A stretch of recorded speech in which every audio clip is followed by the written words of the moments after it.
Chapters का नाम आपका है इन्वेस्टमेंट फंक्शन, ठीक है।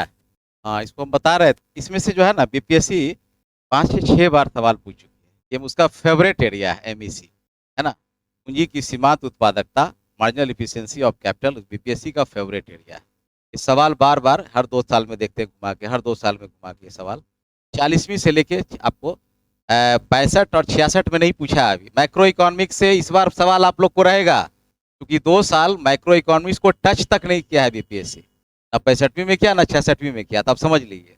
तो इस बार मैक्रो से 2 सवाल आपको देगा लिखने, चाहे केंसियन एम्प्लॉयमेंट थ्योरी दे दे, मार्जिनल इफिशियंसी ऑफ कैपिटल दे दे, इन्वेस्टमेंट डिसीजन दे दे, कुछ भी दे दे, आपको जो है देगा, ठीक है ना।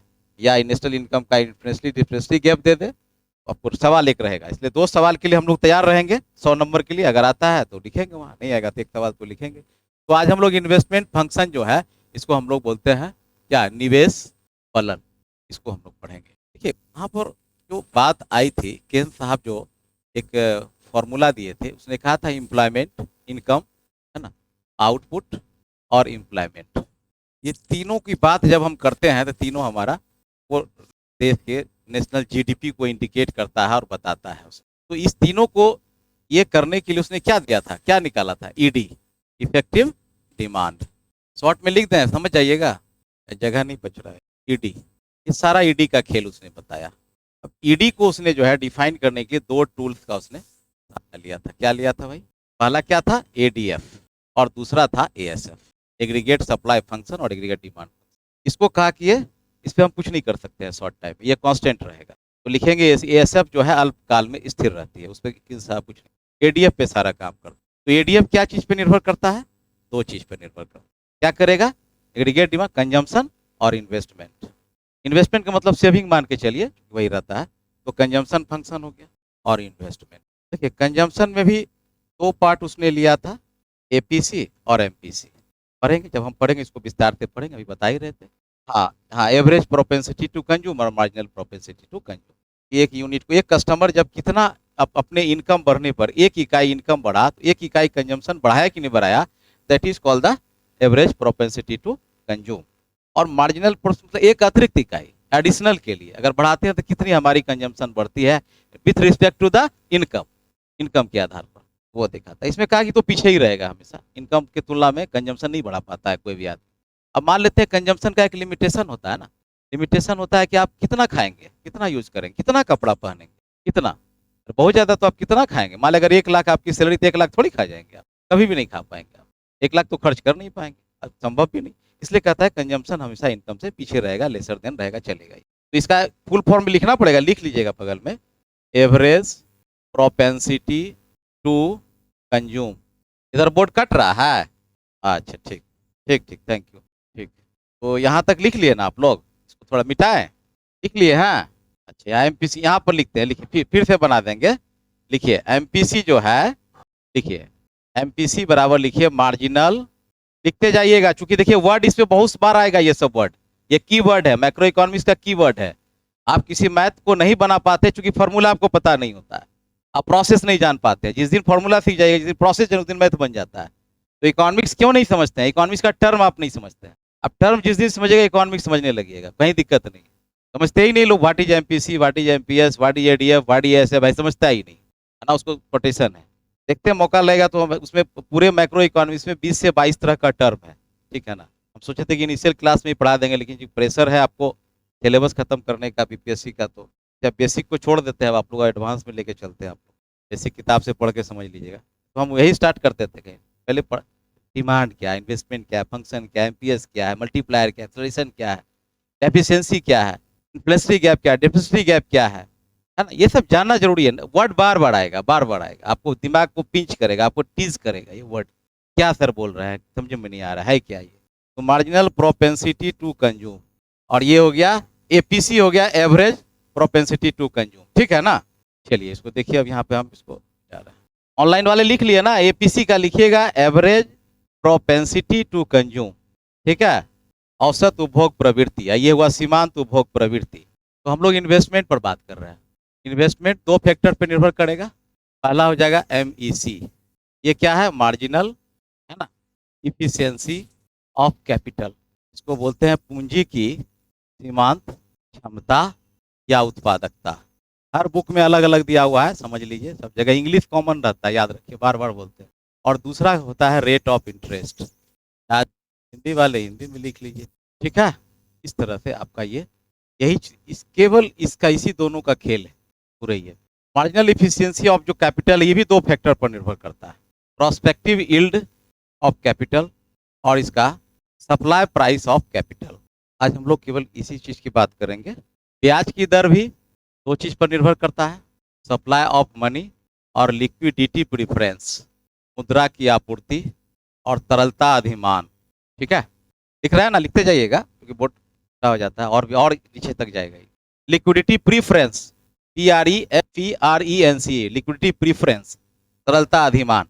प्रोस्पेक्टिव यील्ड ऑफ कैपिटल, किसी भी कैपिटल से कितनी प्राप्ति की आशा है वो प्रोस्पेक्टिव होता है, यानी कि आपका फ्यूचर में कितना आपको इनकम मिलेगा, कितना इनकम जनरेट करेगा, that is called the prospective yield to capital. Supply price of capital बताता है कि आप कितना लगा रहे हैं उसमें, कितना आप उसमें ऐड कर पा रहे हैं और उसके बदले आपको क्या मिलने जा रहा है। तो कोई भी व्यक्ति जब इन्वेस्ट करता है वो देखता है दो चीज़ कि हम लगा क्या रहे हैं, हमारा जो कॉस्टिंग क्या आ रहा है और रिटर्न हमारा क्या आएगा, तब वो इन्वेस्टमेंट के लिए जो है वो इंड्यूस होगा, वो इन्वेस्टमेंट के लिए इंड्यूसमेंट बढ़ेगा, उसका रुचि बढ़ेगा। लिक्विडिटी प्रीफरेंस है, PREFERENC, तरलता अधिमान। आप किसी भी चीज़ के पैसे को कितना लिक्विड में रखना चाहते हैं, आप फिक्स रखना चाहते हैं, सेविंग में रखना चाहते हैं या घर में रोजमर्रा खर्च के लिए आप रखना चाहते हैं, उस पर वो लिक्विडिटी प्रीफरेंस डिपेंड करता है। यील्ड ऑफ कैपिटल, प्रोस्पेक्टिव, यानी प्रोस्पेक्टिव मतलब होता है फ्यूचर, भविष्य का, भविष्य की आमदनी के प्रति आपका यील्ड माने होता है आय, ठीक है ना। तो पहले देख लेते हैं इतना, उसके बाद फिर इसका और भी नीचे कड़ी है, ये नीचे और भी जाएगा, इसको देख लिया, यहाँ तक लिख लिए ना आप, कि लगे हाथ इसको समझा देते हैं। इन्वेस्टमेंट का मतलब हो गया कि आपको जो है टू फैक्टर्स होगा, कोई भी निवेश जो आप करते हैं, निवेश समझते हैं ना कि यहाँ से शुरू करना पड़ेगा। और व्हाट इज इन्वेस्टमेंट, इकोनॉमिक्स वाले कोई बताइए ना, वो तो है कि शेयर बाजार में लगा दिए इन्वेस्टमेंट हो गया।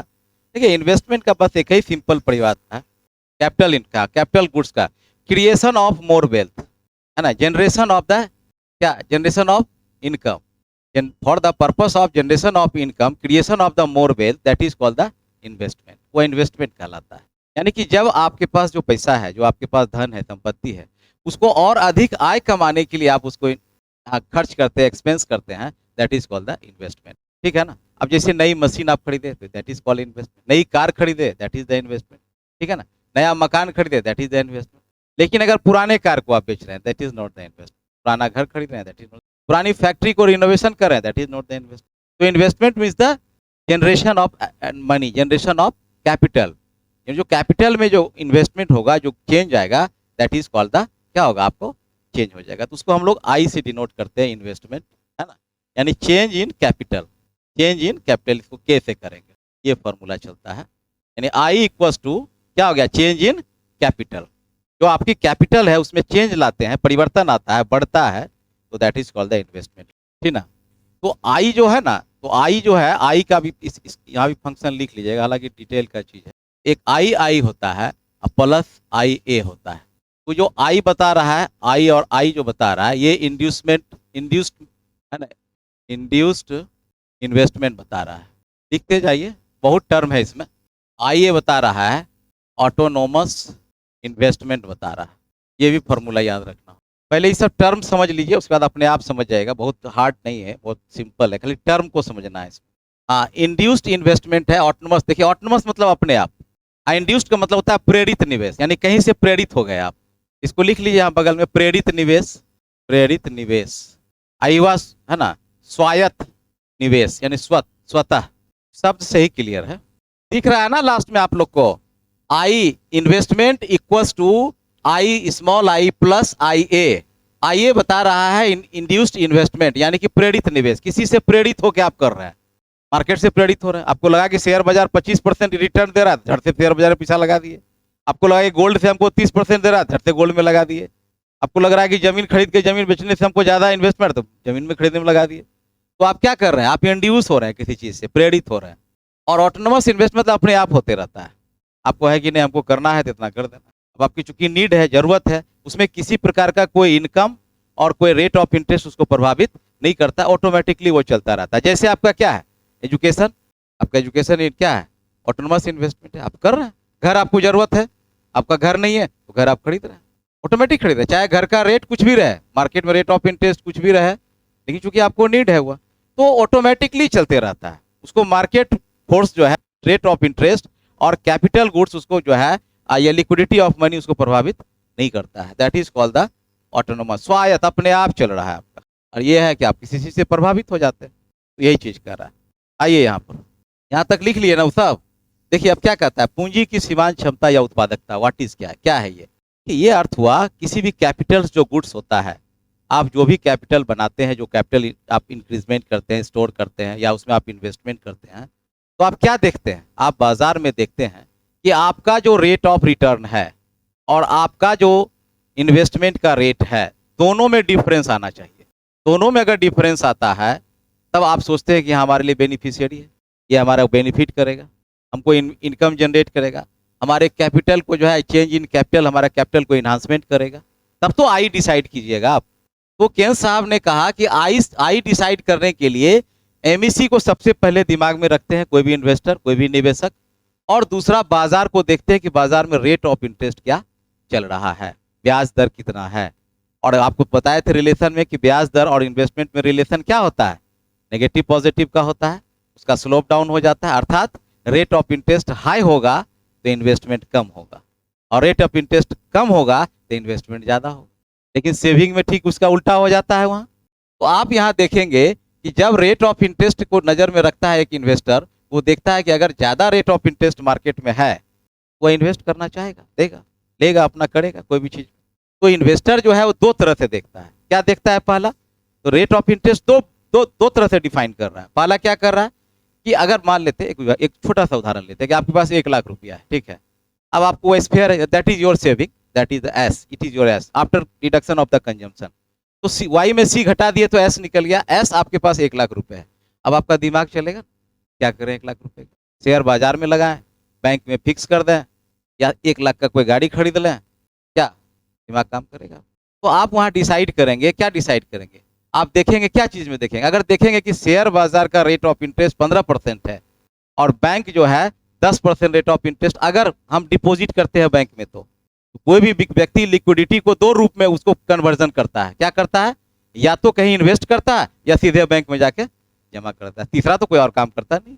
वहाँ भी वो फिर कॉम्पिटिटिवली डिसाइड करता है, देखता है कि बैंक का रेट ऑफ इंटरेस्ट अगर ज़्यादा है और मार्केट में इन्वेस्ट करने से rate of interest, return of interest कम है, दोनों आड़ ही बता रहा है, एक रेट ऑफ इंटरेस्ट बता रहा है, एक रिटर्न ऑफ कैपिटल बता रहा है। तो रिटर्न ऑफ कैपिटल देखेगा कि अगर मार्केट से कम है, वो क्या कीजिएगा, आप उस पैसे को बैंक में रखना पसंद कीजिएगा, बैंक कर। लेकिन जैसे देखिएगा कि बैंक हमारा जो है हमारे पैसे पर कम रेट ऑफ इंटरेस्ट दे रहा है, तो मार्केट में आप आना चाहिए। और मार्केट में भी दो तरह से आइएगा, आप सोचेगा कि देखिए अभी खास करके पटना में ज़मीन में क्या हो रहा है, पटना में ज़मीन का रेट काफ़ी हाई हो रहा है। कारण क्या है कि जितने माफियाज हैं सारे लोग जो है ज़मीन के प्रति मूव करेगा, बैंक में कोई फिक्स डिपॉजिट नहीं करता है, क्योंकि अगर बैंक में 7 साल रखेगा तो दुगना होगा रकम 7.5 साल में, और यहाँ 2 साल में उसका दुगना हो जाता है ज़मीन का रेट। अगर उसको 15 लाख का लिया तो ठीक अगले साल जो है 20 लाख में 25 लाख में उसको बिक जाता। कारण क्या है, क्यों सारा पैसा आ गया रियल एस्टेट में, क्यों सारा पैसा लैंड में इन्वेस्टर हो रहा है? क्योंकि रेट ऑफ रिटर्न्स ज़्यादा है, रेट ऑफ रिटर्न्स उसका बहुत ज़्यादा है कंपेरिजन टू द बैंक के तुलना में, comparison with the share market, bond, debenture, ये सब के तुलना में उसको ज़्यादा मिल रहा है। सारा पैसा लोग उठा के जमीन खरीद बिक्री में लगा दे रहा है। रियल एस्टेट, फ्लैट लिया 25 लाख में, बेच दिया 50 लाख। तो रीजन क्या है? रीजन है, this is the two reason, rate of returns and rate of interest. तो MEC is the rate of returns, prospective rate of returns, यानी आप किसी चीज में इन्वेस्ट तब करते हैं जब आपको लगता है कि हमको रिटर्न इससे ज्यादा मिलेगा, यानी कि हमारा जो सेलिंग कॉस्ट, जो हमारा जो कॉस्ट आ रहा है, जितना हम लगा रहे हैं उससे ज्यादा रिटर्न हमको मिलेगा। ठीक है, तो ये एमईसी बताता है कि फ्यूचर प्रोस्पेक्ट यील्ड है, अर्थात भविष्य में कितनी आमदनी आपको मिलेगी। अब आप मान ले कार खरीद लिए, ठीक है, तो कार जैसे खरीदे आप उसको फॉर द हायरिंग के लिए खरीदे, आप कार मतलब भाड़े पे लगाएंगे, हम चलाएंगे, तो आप कैलकुलेट कर लिए, कार वाले से बात किए, बोला कि ठीक है हम चलाएंगे, आपको 1000 पर डे देंगे। आप तुरंत कैलकुलेट कर लिए, मान 5 लाख का कार लिए तो 5 लाख रुपए वो हो गया, और 1000 पर डे देगा आपको, तो 30,000 रुपये महीना हो गया। 30,000 पर मंथ, तो साल में कितना हो गया? 3,60,000। 2 साल में कितना हुआ? हाँ, 7,20,000। तो आप बताइए, आप लगाए कितना? 5 लाख। 2 साल में कितना मिल रहा है? आपको लगेगा कि 2 साल में हमारा कार भी अपना हो जाएगा और 7,20,000 रुपये हमको रिटर्न, रेट ऑफ रिटर्न। तो प्रोस्पेक्टिव यील्ड कितना हो गया? 7,20,000। 7,20,000 उसका प्रोस्पेक्टिव यील्ड हुआ। तो कैलकुलेट कर लिया कि it is beneficiary to purchase the car and book in the hire. उसको भाड़े पे लगाना बहुत अच्छा है। उससे अच्छा पैसा बैंक में क्यों रखेंगे 5 लाख रुपया? तो लगा दिया, क्योंकि अब कितना हो रहा है उसको? जस्ट 2 साल में दुगना हो रहा है उसका रकम। कार का कार रह रहा है और उसका वो रह रहा है। तो इस तरह से वो कहते हैं कि एक चीज, एक कोई मशीन है, कोई कैपिटल है, कोई गुड्स है, उसकी ड्यूरेबिलिटी होती है, उसका एक लॉन्ग पीरियड होता है, यानी कि उसकी लॉन्गेटिव लाइफ होती है, कितना जीवन तक वो चलेगा। तो अगर वह कार 10 साल चला तो कितना दिया आपको? 1 साल में कितना दे रहा है? 3,60,000। 10 साल में 30 लाख दे रहा है आपको। सोच लीजिए। तो prospective yield of in capital 30 lakh के बराबर हो गया। लगाया 5 लाख, लेकिन 30 लाख के बराबर हो गया। तो वह इन्वेस्टर इन्वेस्ट करेगा ना? करेगा। अगर बाय द वे डिप्रिसिएशन को घटा दे, 5 लाख घटा दे, टूट फूट टायर बदलना, ये बदलना, 5 लाख घटा दीजिए, फिर भी तो उसको आ रहा है। तो वो प्रोस्पेक्टिव, कोई भी इन्वेस्टर जो है, कोई भी निवेशक, वो देखता है कि प्रोस्पेक्टिव यील्ड ऑफ कैपिटल कितना है हमारा, तो रेट ऑफ इंटरेस्ट कितना है। अगर उसको फिर 12 से भाग दे दीजिए। अगर वह बैंक में पैसा रखता है तो 10% मिलता। अब पूरे 10 लाख का 10 साल का 36 लाख को वो भाग देगा तो रेट ऑफ इंटरेस्ट आएगा उसका 20%, 25%। Rate of return, sorry, rate of return 25% आएगा। तो 10% उसका बैंक, 25% मार्केट, स्वाभाविक है 25% पे जाएगा इन्वेस्टर। तो निवेशक हमेशा वो दिमाग में क्या रखता है? एमएसी रखता है, मार्जिनल रेट ऑफ कैपिटल रखता है, यानी रिटर्न ऑफ कैपिटल रखता है, कितना रिटर्न मिलेगा। उसमें वो देखता है कि प्रोस्पेक्टिव यील्ड कितना है भविष्य के लिए। 1 साल के लिए तो कोई इन्वेस्ट नहीं करेगा, नहीं करेगा वो। तो जो 10 ईयर्स तक उसका प्रोस्पेक्टिव यील्ड मिला, टोटल अमाउंट कैलकुलेट किया, और वो देखता है कि हमारा जो आज के रेट में हमारा वर्तमान प्राइस है, उससे कई गुना हमारा रिटर्न ज़्यादा मिलेगा, इन्वेस्ट करेगा। तो एक इन्वेस्टर क्यों इंड्यूस होगा? क्योंकि उसके दिमाग में 2 बातें हमेशा चलते रहता है। Supply of price of capital जो लगाया, कितना लगाया था? 5 लाख रुपए लगाया, ठीक है ना? इसको क्या हो गया? कैंसिल नहीं होता है क्या इसका? कुछ लगता है दब जा रहा था। तो ये कितना था? ये 5 लाख था। आया कितना? 30 लाख। कंपेरिजन निकालेंगे तो 10% उसको रेट ऑफ इंटरेस्ट लगता है, यहाँ रिटर्निंग आ रहा है 25%। तो हर हाल में वो क्या करेगा? इन्वेस्ट करेगा। अब यहीं पर जो है आपका एक फॉर्मूला डेवलप होकर निकल के आता है कि जब जो है रेट ऑफ रिटर्न जो है आपका, rate of return greater than होगा रेट ऑफ इंटरेस्ट से, तो जब भी ग्रेटर देन होगा तो इन्वेस्टर इंड्यूस होगा, करेगा, प्रेरित होगा मार्केट से निवेश करने के लिए। लेकिन जैसे ही जो है रिटर्न ऑफ जो है इक्वल टू आई हो जाएगा तो न्यूट्रल हो जाएगा, कहेगा कोई फायदा नहीं, इधर दो कहीं भी दे सकते हैं। लेकिन जैसे ही जो है आर लेस देन हो जाएगा रेट ऑफ इंटरेस्ट आई से रिटर्न, तो वो नहीं करेगा, ठीक है ना? तो ये स्थिति बाजार में बनती थी।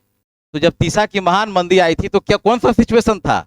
यही था, rate of return less than rate of interest I से कम था उसका। तब उसने कहा, इसलिए केन्स कहा कि कुछ मत कीजिए, धीरे धीरे एमईसी को बढ़ाते जाइए, अपने आप आपको जो है इन्वेस्ट पे खूब काम कीजिए, जितना कर सकते हैं कीजिए। तो हमेशा जो है सप्लाई प्राइस ऑफ कैपिटल क्या होगा? ये प्रोस्पेक्टिव यील्ड हमेशा ग्रेटर देन होगा सप्लाई प्राइस ऑफ कैपिटल से। क्लियर हो रहा है ना? मैथमेटिकल थोड़ा सा समझ लो, फॉर्मूला इसका फॉर्मूला से कैलकुलेट होता है, अभी हम लिखाएंगे उसको फॉर्मूला। यहाँ तक क्लियर इस सेगमेंट में? इधर आ जाए। अब आइए, ब्याज की दर क्या कहती है? ब्याज का दर मार्केट में प्रचलित रहता है। वो ब्याज का दर जो है 2 बातों पर निर्भर करती है, लिक्विडिटी प्रेफरेंस और supply of money. Supply of money कौन करता है? कैसे होता है सप्लाई ऑफ मनी? आरबीआई। किसके थ्रू? मॉनेटरी पॉलिसी के थ्रू। अर्थात ये तो सरकार पर निर्भर करता है कि बैंक रेट है ना क्या देगा, रेपो रेट क्या होगा, रिवर्स रेपो रेट क्या होगा, सीआरआर क्या होगा, एसएलआर क्या होगा। That is depends on the monetary policy which will be declared by the RBI, reserve bank of India करेगी। तो ये तो सरकार के चीज पर निर्भर करता है, इसमें तो इन्वेस्टर का कुछ चलने वाला है नहीं। यानी कि all factors depends on the policy of the government, that is called the monetary policy. तो वो घटेगा बढ़ाएगा मार्केट के अनुसार। लेकिन इसको कौन डिसाइड करता है? आरबीआई भी खुद डिसाइड करती है क्या? नहीं, that will be decide with the force of market structure, यानी डिमांड एंड सप्लाई। किसका डिमांड? गुड्स का? नहीं, supply of money and supply of money, demand of money and the supply of money. यानी कि मुद्रा की मांग कितना बाजार में हो रही है और मुद्रा का सप्लाई कितना है, वो डिसाइड करता है इसको, रेट ऑफ आरबीआई के मॉनेटरी पॉलिसी को वो बताता है। वो देखता है कि क्या पोजीशन है, नहीं है। अब आप देखिए, जैसे मान लेते हैं इन्फ्लेशन है बाजार में, ठीक है, तो इन्फ्लेशन जब बाजार में है तो इन्फ्लेशन का मतलब क्या हुआ, बढ़ा हुआ है, महंगाई है, तो लोगों की परचेजिंग पावर घटेगा कि बढ़ेगा, घट जाएगा। इनकम कांस्टेंट है, नहीं बढ़ रहा है, तो परचेजिंग पावर तो उसका बढ़ेगा नहीं। तो जब परचेजिंग पावर नहीं बढ़ेगा और इन्फ्लेशन रैपिडली बढ़ रहा है, inflation converted into the hyper inflation, वो हाइपर में कन्वर्ट कर गया। हाइपर का मतलब होता है कि मोर देन 9%, 9% से ऊपर जा रहा है, 10%, 12%, 15% जा रहा है, हाइपर इन्फ्लेशन हो रहा है। क्योंकि हाइपर इन्फ्लेशन ही क्या लाता है, क्या लाता है, क्या लाएगा, लाएगा ना। तो हाइपर को रोकने के लिए सरकार क्या करेगी, मॉनेटरी पॉलिसी अपनाएगी। तो वो क्या करेगी, क्या करेगी, लोगों की परचेजिंग पावर कैपेसिटी बढ़ाने के लिए जो हमारा बैंक रेट है, जिसको बैंक रेट समझते हैं ना, बैंक रेट क्या होता है, what is the difference between interest rate and the bank rate. Commercial bank को जो प्रदान करती है, जो देती है, that is called the bank rate. और इंटरेस्ट रेट, यस, जो बैंक हम लोगों को प्रदान करती है, कंज्यूमर से लेती है या देती है, that is called the interest rate. कि दोनों काम तो करती है ना। अगर आप अपना डिपॉजिट करते हैं तो आपको इंटरेस्ट देती है, और अगर आप उससे बोरो करते हैं, लोन लेते हैं, तो आपसे उल्टा इंटरेस्ट लेती है। दोनों काम करती है। रेट ऑफ इंटरेस्ट तो बहुत फंक्शन है उसका, बुझ ले। तो रेट ऑफ इंटरेस्ट को क्या करेगी सरकार, with the help of monetary policy घटा देगी। घटाएगी तो लोग क्या होगा, इंड्यूस हो जाएगा, किसके लिए, लोन के लिए। और लोन लेके घर खरीदेगा, कार खरीदेगा, कंज्यूमर गुड्स खरीदेगा, टीवी खरीदेगा, बच्चों को पढ़ाएगा, एजुकेशन लोन लेगा, देयर आफ्टर सो मेनी। और दूसरे प्राइवेट इन्वेस्टर भी क्या होंगे, उसमें जाएंगे, रेट ऑफ इंटरेस्ट में घटा हुआ है, कहेंगे चलो भाई लोन लेते हैं, कुछ और काम कर लेते हैं, रोजगार कर लेते हैं, मशीन लगा लेते हैं, छोटा प्लांट बना लेते हैं, टेलरिंग का दुकान खोल लेते हैं, है ना, या स्टेशनरी का दुकान खोल लेते हैं, क्योंकि रेट ऑफ इंटरेस्ट। तो किसी इन्फ्लेशन को रोकने के लिए क्या करता है, बैंक रेट को भी घटाएगी। अब बैंक रेट को क्यों घटाएगी, क्योंकि बैंक को आरबीआई से सस्ता में लोन मिल जाएगा, तो कम पैसा वहां देना पड़ेगा। सीआरआर, कैश रिजर्व रेशियो, क्या करेगी, घटा देगी, ताकि बैंक के पास ज्यादा लिक्विडिटी आ जाएगा और वो ज्यादा लोन दे पाएगा। तो that is the section of the monetary policy का है। लेकिन यहाँ पर चूंकि बात आ गई मॉनेटरी पॉलिसी, इसलिए आपको बता दिया गया, तो पढ़ाएंगे अलग से, आपको मॉनेटरी पॉलिसी पूरा विस्तार से पढ़ाएंगे।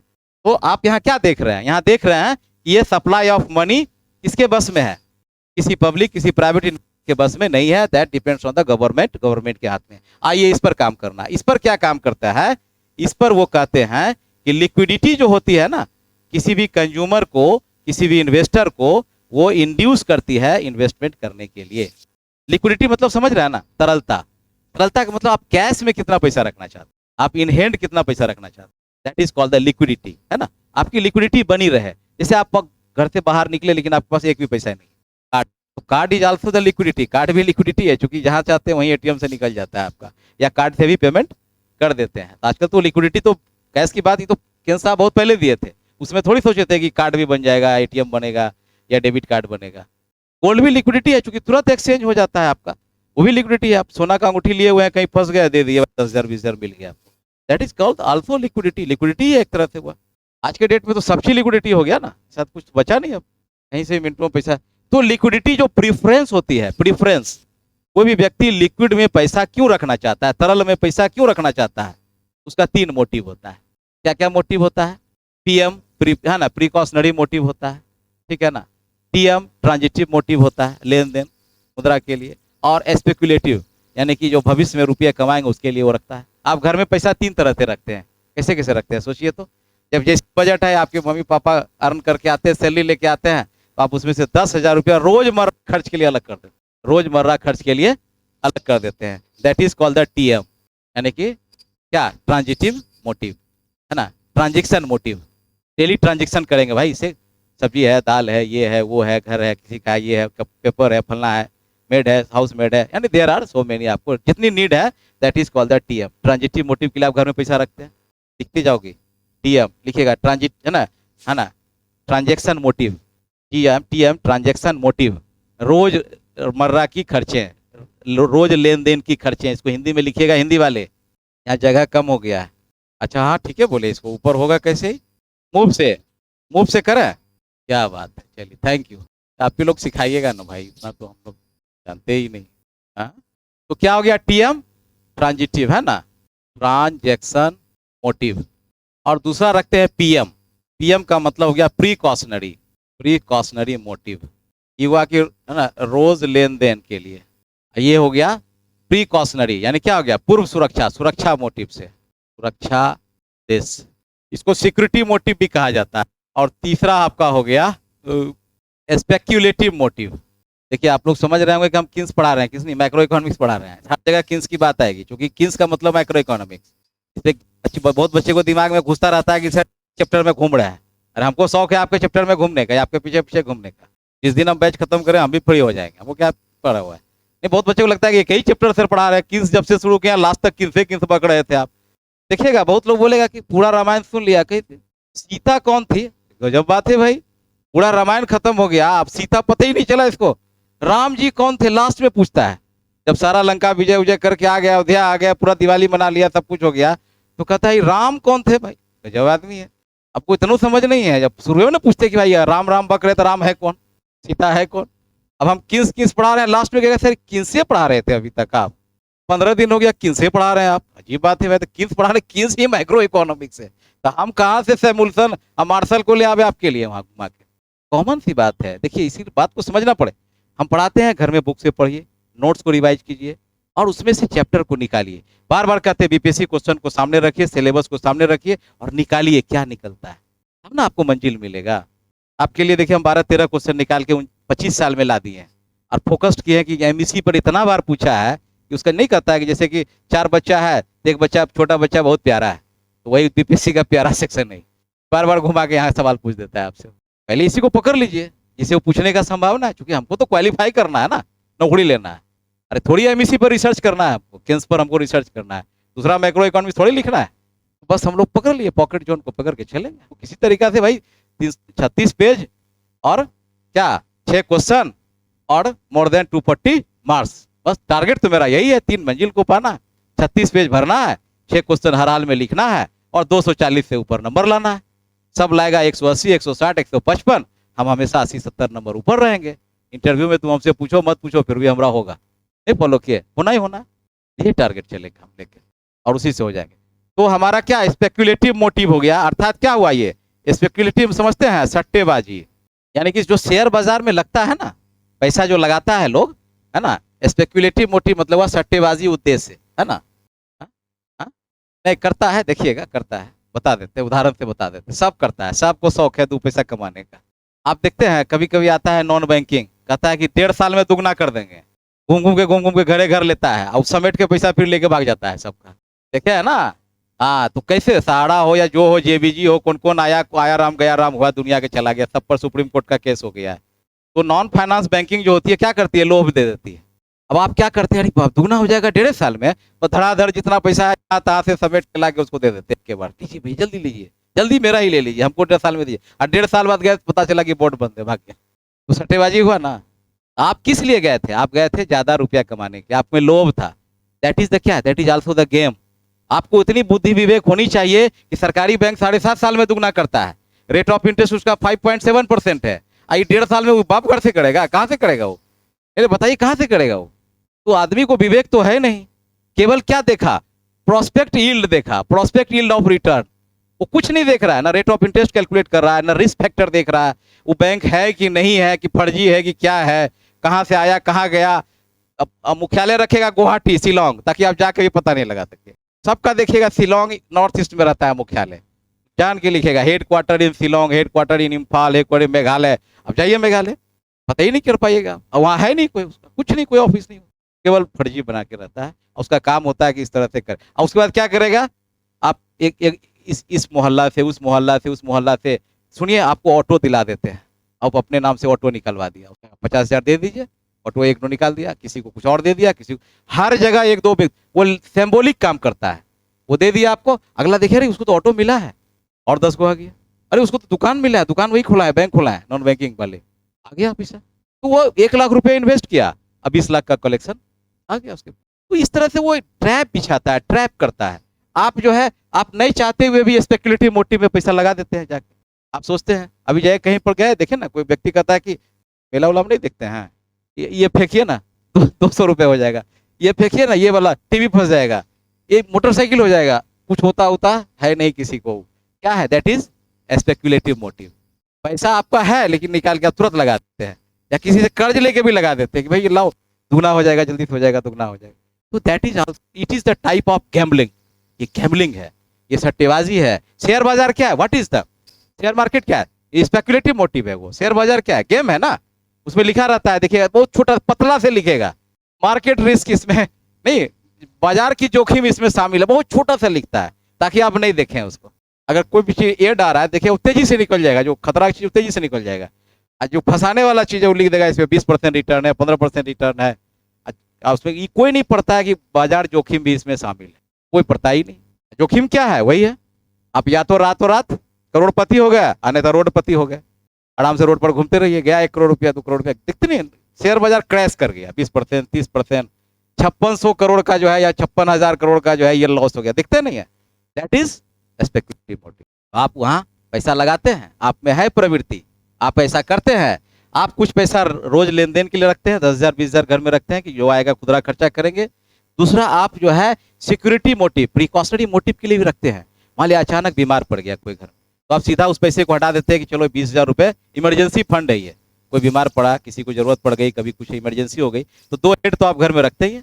खुदरा खर्चा इस पैकेट में, इस पैकेट में आप रख लेते हैं स्पेकुलेटिव मोटिव में, और बाकी बचा कुछ पैसा बच गया तो शेयर मार्केट में लगा दिया, डबल दुगना तिगुना के फिर में आप कहीं कहीं दे। तो दिस इज द रीजन, ठीक है ना, ये रीजन है। क्या रीजन है, किसी चीज को आपको लिक्विडिटी को प्रिफरेंस करने के लिए, लिक्विडिटी आप जो प्रीफर करते हैं, यही 3 कारण से आप करते हैं, चौथा कोई कारण नहीं, यकीन साहब ने बताया, ये मैक्रो इकोनॉमिक्स का पार्ट है।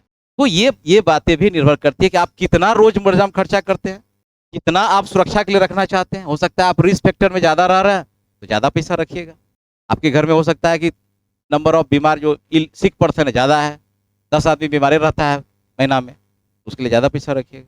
बुजुर्ग हैं, इल पर्सन है, या कोई हैवी डिजीज का आपका शिकार है, तो वैसी स्थिति में आप रखते हैं। दूसरी चीज है कि आप ऐसा जगह है कि जहाँ सुरक्षा ज्यादा है, आपको बॉर्डर पर आपका घर द्वारा कब गोली आके लग जाएगा, उसके लिए 2-4 लाख रुपए पहले से घर में रखते हैं जमा करके, चलो सिक्योरिटी में काम आ जाएगा हमारा, खतरा है कभी कुछ भी खतरा। अब देखिए एरोप्लेन के पायलट है, ठीक है ना, या बॉर्डर पर जो फोर्स है, तो लोग क्या करते हैं, अपना हाई इंश्योरेंस करा के रखते हैं। क्यों रखते हैं, क्योंकि जानता है कि अनसर्टेनिटी हमारा ज्यादा है। पायलट का इंश्योरेंस जो है तब 20-20 करोड़ का रहता है, उसका पहले ही जैसे ज्वाइन करता है, क्योंकि कब क्रैश करेगा plane that is not the certain. उसके फैमिली को सिक्योरिटी के ख्याल से आप हम लोग सब लोग LIC हो रहे हैं ना, सब LIC कराते हैं, that is called the also प्रीकोटी। और बाकी क्लियर हो गई। तो ये चीज आपको, ये दोनों पार्ट जो है, ये क्या डिसाइड करता है, ये डिसाइड करता है किसको, रेट ऑफ, क्लियर हो गया, रेट ऑफ इंटरेस्ट से आप सब चीज को फैक्टर को बनाकर चलेंगे, जिसमें दोनों रोल अदा करेगा, supply of money propounded by the RBI monetary policy with the help of and the liquidity preference, and it is the private investment and which depends on the 3 sector that is called the PM, TM और है ना SM।